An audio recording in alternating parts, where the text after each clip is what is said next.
Good afternoon, this is 2:30 News Update with me, Hamza Zamia.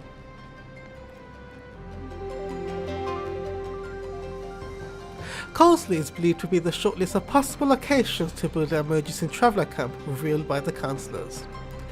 Police have seized motorbikes from several addresses across the West Midlands. West Midlands police have been anxious to avoid a repeat of last year, where bike gangs caused havoc across the region, pulling stunts, jumping red lights and intimidating motorists.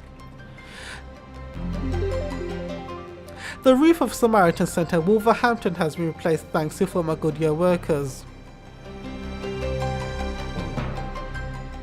The Wolverhampton estate is set to be torn down by bulldozers next week. Here's Mina with the latest. The demolition programme will last 7 months and will include the removal of garages, a disused underground car park, 36 masonettes and other vacant buildings in Sherville Rise. It will be replaced by multi-million-pound developments which will bring major changes to the city's most run-down estates after contractors DSM Demolition finish preparing the Heathtown site. The work is expected until next August. This is Mina, Black Country News.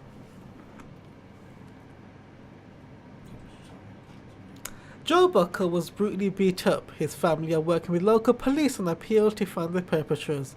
Our reporter Anjali has the latest. Okay.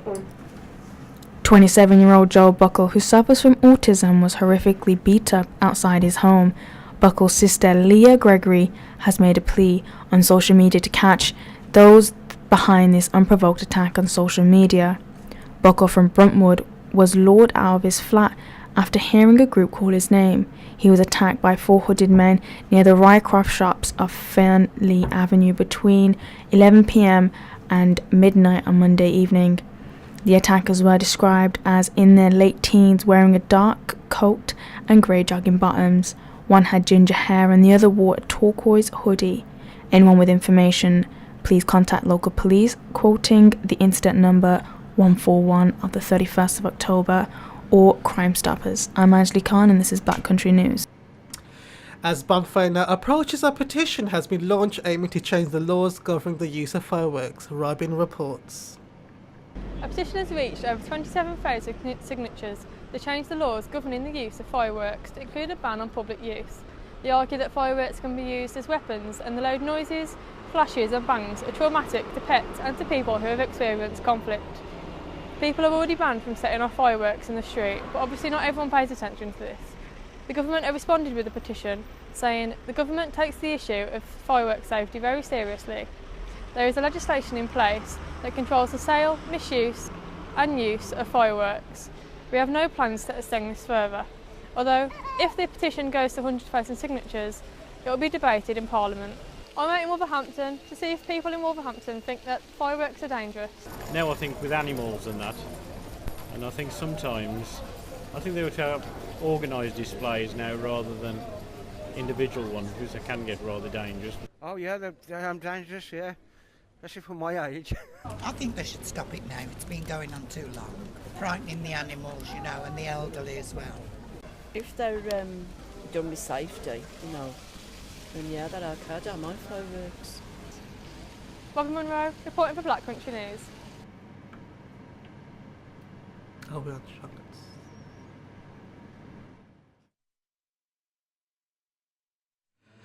Wolverhampton has been named one of the friendliest cities in the UK despite being branded the 5th worst city on the globe. Our reporter Charlotte has the latest.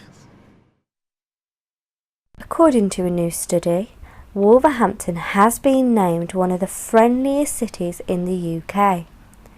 The city ranked 8th in a survey by Unbroken Britain, where almost 3,000 people were asked to rate their city in accordance to how welcoming, friendly, polite, safe and happy residents were made to feel. In the past, Wolverhampton has been judged harshly by critics and was even branded the 5th worst city on the globe, with Wolverhamptonians labelled as the most miserable in 2015.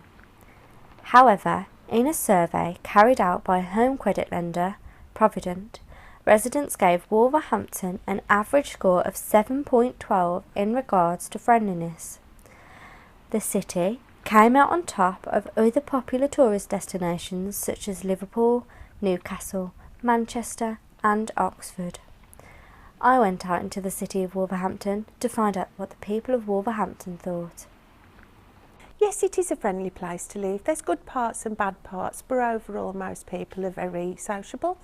As a general, I think that Midlanders, as an area, we are very friendly, hospitable and nice people. Depending on where you live, then yes, people seem to talk to you in the street.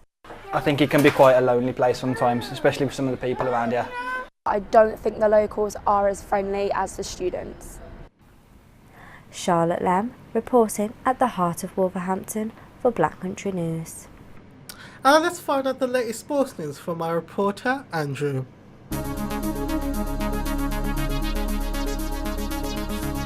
Today, Wolves manager Nuno Santo has been linked with the Everton job. The Premier League side are looking for a new manager after they sacked Ronald Koeman last week. However, Wolves say they have had no official approach as of yet for Santo. It has been an unforgettable month for the England Under-17 football team after they beat Spain 5-2 to win the Under-17 World Cup on Saturday. One of the stars of the team, Morgan Gibbs-White, was born in Stafford and has made 7 appearances for the Wolves first team this year, and they will be hoping he can continue his development this season. Thank you for listening in. Stay tuned for next week. I'm Hamza Samir and this is Black Country News.